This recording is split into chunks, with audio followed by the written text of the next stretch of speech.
जय विज्ञान जय संविधान साथियों। आज 26 नवंबर 2020 है। आज ही के दिन 1949 में देश की संविधान सभा ने इस संविधान को अपनाया था।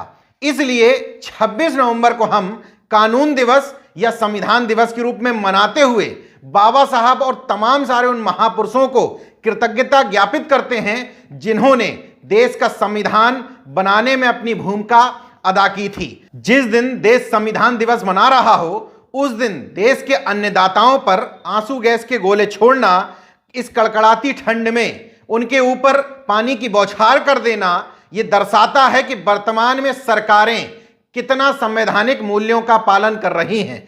इस पर हम चर्चा आगे बढ़ाएं उससे पहले संविधान की प्रस्तावना हम सब लोगों के लिए जानना और समझना जरूरी है।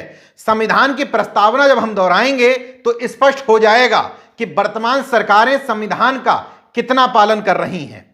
हम भारत के लोग भारत को एक संपूर्ण प्रभुत्व संपन्न, शब्द सुनिएगा, समाजवादी, पंथनिरपेक्ष, लोकतंत्रात्मक गणराज्य बनाने के लिए तथा उसके समस्त नागरिकों को सामाजिक, आर्थिक और राजनीतिक न्याय, विचार, अभिव्यक्ति, विश्वास, धर्म और उपासना की स्वतंत्रता, प्रतिष्ठा और अवसर की समता प्राप्त कराने के लिए तथा उन सब में व्यक्ति की गरिमा और राष्ट्र की एकता एवं अखंडता सुनिश्चित कराने वाली बंधुता बढ़ाने के लिए दृढ़ संकल्प होकर अपनी इस संविधान सभा में आज तारीख 26 नवंबर 1949 ईस्वी को एतद द्वारा इस संविधान को अंगीकृत, अधिनियमित और आत्मार्पित करते हैं।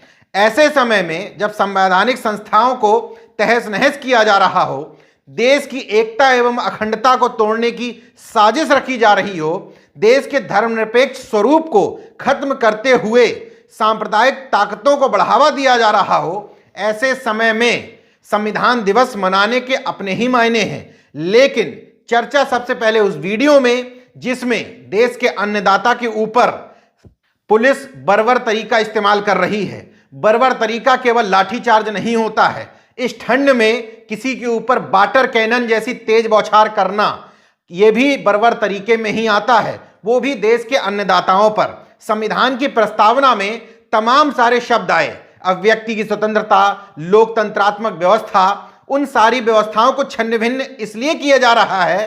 पहले तो किसानों के लिए कानून का मसौदा तैयार कर लिया गया, किसानों को बिना बताए उसको गुपचुप तरीके से पास भी करवा लिया गया।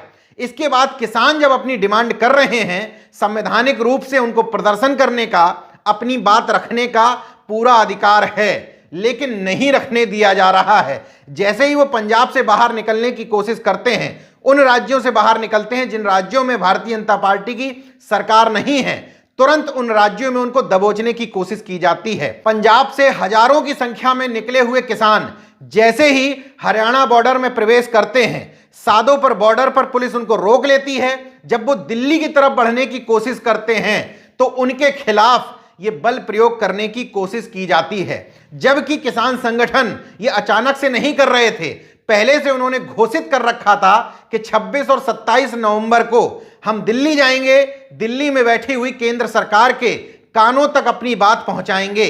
इससे पहले तमाम बार कोशिश की गई केंद्र सरकार की तरफ से किसानों से बातचीत करने के लिए, लेकिन बातचीत करने का तरीका देखिए।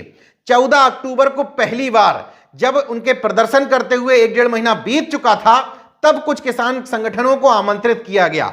29 किसान संगठन दिल्ली पहुंचे किसान भवन में, लेकिन कृषि मंत्री नरेंद्र सिंह तोमर बैठक में नहीं आए। केवल कृषि विभाग के सचिव संजय अग्रवाल को भेज दिया गया। किसान संगठन के लोगों ने जब यह मांग करी कि कृषि मंत्री को बुलाया जाए, तो प्रोटोकॉल का हवाला देते हुए कृषि सचिव संजय अग्रवाल बोले कि पहले हमसे वार्ता कर लीजिए, इसके बाद कृषि मंत्री को बुलाया जाएगा।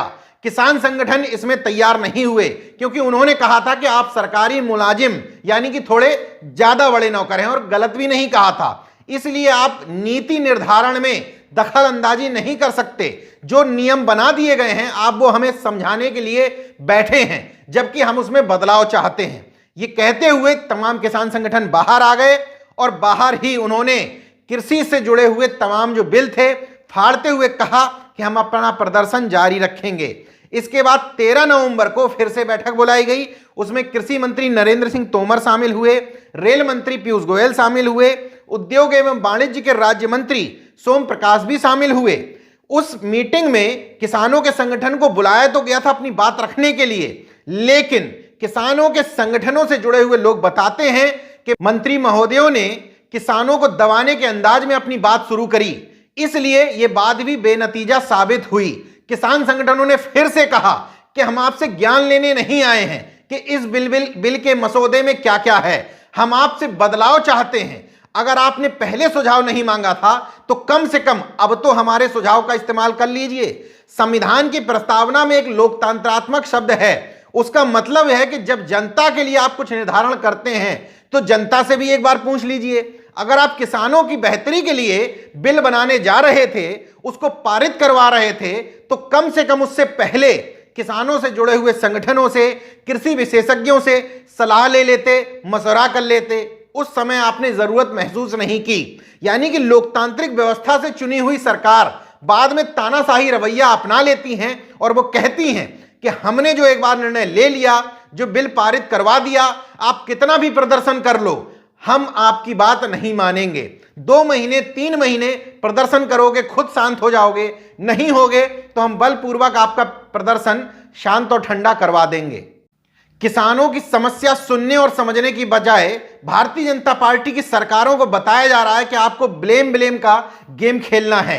इसी गेम के तहत हरियाणा के मुख्यमंत्री मनोहर लाल खट्टर ने पंजाब के मुख्यमंत्री कैप्टन अमरिंदर सिंह पर आरोप लगाया है कि आप किसानों को भड़का रहे हैं।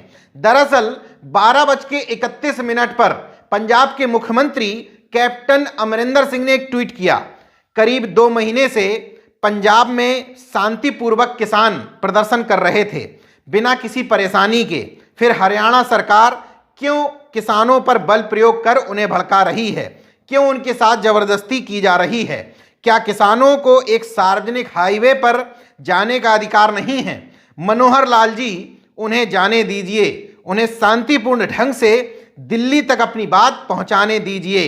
इस ट्वीट के बाद हरियाणा के मुख्यमंत्री मनोहर लाल खट्टर ने कैप्टन अमरिंदर सिंह को संबोधित करते हुए ट्वीट लिखा, मैंने पहले भी कहा था और मैं फिर कह रहा हूं कि मैं राजनीति छोड़ दूंगा अगर एमएसपी को लेकर किसानों को कोई परेशानी हुई। इसलिए भोले भाले किसानों को भड़काना बंद करिए। मैं पिछले 3 दिन से आपसे संपर्क करने की कोशिश कर रहा हूं, पर आप बात करने के लिए उपलब्ध नहीं हैं। क्या किसानों के मुद्दे पर आप इतने ही गंभीर हैं? इसके अलावा उन्होंने और आरोप लगाया, झूठ और दुष्प्रचार का वक्त खत्म हुआ, अब लोगों को अपना असल चेहरा देखने दीजिए। कोरोना महामारी के दौर में लोगों की जान मुसीबत में मत डालिए। महामारी के इस दौर में गिरी हुई राजनीति से बचिए। मनोहर लाल खट्टर ने जैसे ही ये ट्वीट किया, लोगों ने उनको घेरना शुरू कर दिया कि कोरोना महामारी के बीच में आप कैप्टन अमरिंदर सिंह पर तो आरोप लगा रहे हैं कि आप गिरी हुई राजनीति से बचिए, लेकिन अपनी सरकार को यानी कि केंद्र सरकार को आपने नसीहत क्यों नहीं दी कि जिस समय देश कोरोना महामारी के संकट से जूझ रहा था, उस समय में आनन फानन में कृषि बिल पारित करवाने की जरूरत ही क्या थी? किसानों के कुछ संगठनों से बात कर लेते, राय मशवरा कर लेते, कुछ जो जरूरी बदलाव होते वो कर लेते, लेकिन नहीं। वर्तमान में जो केंद्र सरकार काम कर रही है, दरअसल वो व्यक्ति केंद्रित हो चुकी है। इसलिए वहां पर वही तरीका है कि एक बार जो मैंने कमिटमेंट कर दिया, फिर मैं अपने निर्णय से वापस नहीं हटता। बहरहाल सरकार कितनी भी दमनकारी नीति अपना ले, लेकिन ये देश के अन्नदाताओं का प्रदर्शन है जो खेतों पर ठिठुरती ठंड में भी काम करते हैं, धूप में भी काम करते हैं। उन पर पानी की इन बौछारों का बहुत असर पड़ने वाला नहीं है। इसलिए किसानों के संगठनों ने चेतावनी दी है कि जहां जहां उनको रोकने की बलपूर्वक कोशिश की जाएगी, वहीं वो तंबू गाड़ करके बैठ जाएंगे। ट्रैक्टर ट्रॉलियां लेकर के निकले हजारों लाखों की संख्या में किसान अपने साथ रजाई, कंबल, खाने का और अन्य जरूरी सामान भी लेकर के आए हैं। मतलब कि केंद्र सरकार की हठधर्मिता और उनके घमंड से उनके सामने किसानों के प्रदर्शन के रूप में एक बड़ी चुनौती खड़ी हो गई है। हालांकि देश के लिए बड़ी शर्म की बात है कि संविधान और कानून दिवस के दिन देश के अन्नदाताओं पर इस तरीके से बल का प्रयोग किया जा रहा है। देखते रहिए नेशनल जनमत। आपकी जागरूकता और सजगता ही देश के संवैधानिक मूल्यों और संवैधानिक ढांचों को बचा पाएगी। जय विज्ञान, जय संविधान, जय लोकतंत्र। धन्यवाद। तो अगर आपने मेरा YouTube चैनल सब्सक्राइब नहीं किया तो प्लीज़ सब्सक्राइब कर लें और उस बेल आइकन पर जरूर क्लिक करें, जिससे जो मेरे न्यू वीडियो है